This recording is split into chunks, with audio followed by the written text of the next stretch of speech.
Ladies and gentlemen, isn't it a solemn and beautiful thought that in any society, the first pioneer is never the military, never the missionary, never the newspaper, but whiskey.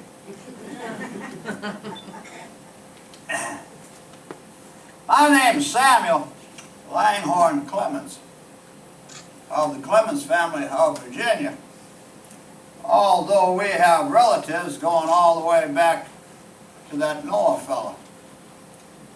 Some folks like to brag about their ancestors. Some even boast of royalty in their family tree. Not so with the Clemens clan. Most of our ancestors were pirates and slavers, scoundrels and highwaymen. We even threw a few lawyers and swindlers in for good measure. Although we could never tell them apart. But we're not here to talk about that. We're here to pay tribute to one of America's great authors. A man named Ernest Hemingway once said American literature can be summed up in one book by Mark Twain, Huckleberry Finn. So, ladies and gentlemen, it's my pleasure to give you the man of the hour.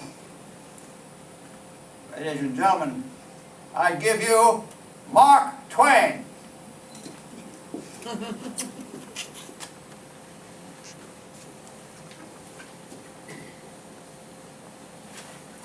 Oh, what a surprise. For you, I mean. I do this every evening.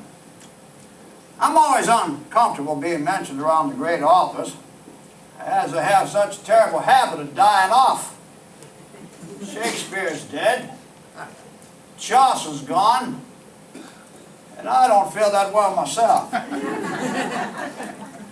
But I'd like to thank you for attending the services this evening. I almost didn't make it myself. I came here by railroad, the most inconvenient way to travel. Now this is one of those trains that seem to get tired every 15 minutes. Had to pull over and rest for up to 3/4 of an hour. Passengers were becoming impatient. A few of them planned an insurrection on the next stop. It was suggested that the engineer remove the cow catcher from the front of the train, because at that speed we weren't likely to catch any cows. And further, that he should mount it in the rear, because there was nothing to prevent them from climbing aboard in the back. There were two prices to ride this train.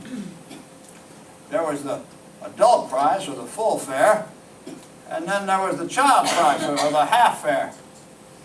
Now, I was so irritated when the conductor finally came down the aisle, I handed him the half fare.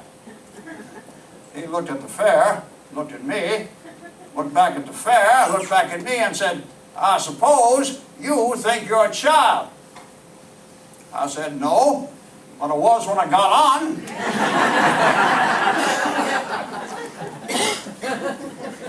If I have to go to heaven by railroad, I shall go the other way.